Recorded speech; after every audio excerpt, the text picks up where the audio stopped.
హల్లెలూయా. ఈ ఉదయకాల దైవ కృపావార్త వింటున్నటువంటి మీకందరికీ ప్రభు కృప, సంరక్షణ, కాపుదల, భద్రత నిరంతరము తోడైండి నడిపించునుగాక. రండి వాక్యం చూసుకొని ప్రార్థనకి వెళ్దాం. 2వ దినవృత్తాంతముల గ్రంథము 16వ అధ్యాయము 9వ వచనం. తన ఎడల యథార్థ హృదయము గల వారిని బలపరచుటకై యెహోవా కనుదృష్టి లోకమంతటా సంచారము చేయుచున్నది. ప్రియులారా, వాక్యము సెలవిస్తా ఉంది.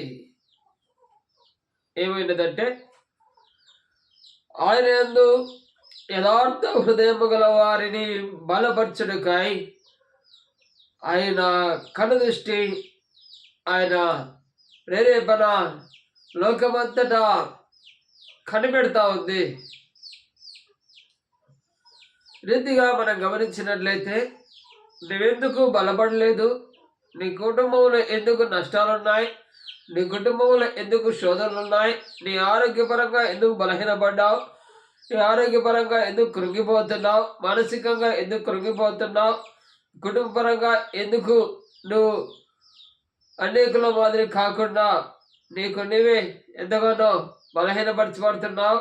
ఈ రీతిగా ఆత్మీయంగా, శారీరకంగా, ఆశీర్వాదకరంగా ఏ రీతిగానైనా నువ్వు కృంగిపోతున్నావు అంటే, నువ్వు కుటుంబము నష్టాల్లో ఉందంటే కారణం ఏంటంటే, దేవుడు నిన్ను అభివృద్ధి పరచట్లేదు. ఎందుకు అభివృద్ధి పరచట్లేదంటే, నీ ప్రవర్తన ఆయన దృష్టికి యథార్థముగా లేదు.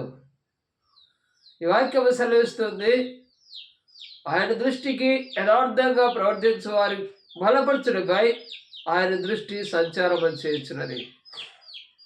ప్రియా సహోదరులారా, ఇప్పటికైనా మీ యొక్క హృదయంలో, మాటల్లో, తలంపుల్లో, నడకల్లో ఎక్కడైనా తొట్టుపాటు కలిగి ఉంటే, అయ్యేందు యథార్థ హృదయాలు కాకుంటే మిమ్మల్ని మీరు సవరించుకొని ప్రభునందు, సర్వలోక సృష్టికర్త యందు యథార్థ హృదయులై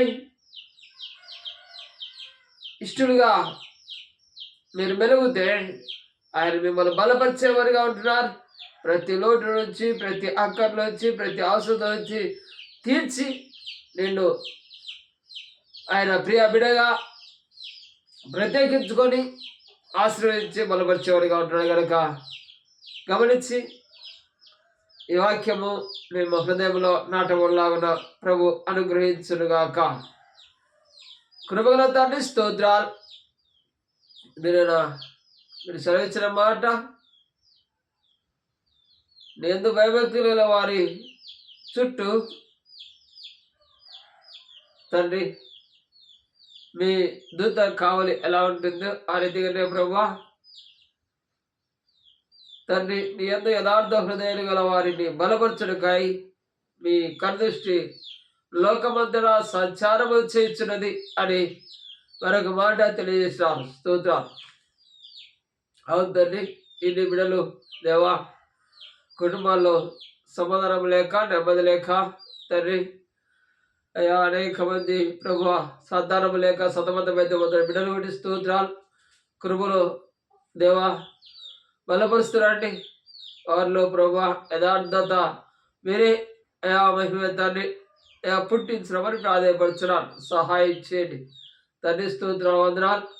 ఈ రీతిగా కుటుంబాలకు క్షేమము, సమాధానం, నెమ్మది దయచేయండి. ప్రతి బిడ్డ ప్రేమ తండ్రి అయ్యా యథార్థ హృదయులై తండ్రి నీ అందు భయభక్తులు, నీ అందు మేలు పొందుకోవటకు వారికి శ్రేష్టమైన భాగ్యం దయచేయమని యేసు పరిశుద్ధ నామమున ప్రార్థించి అడిగి వేడుకొని పొందినాం పరమ తండ్రి. ఆమేన్.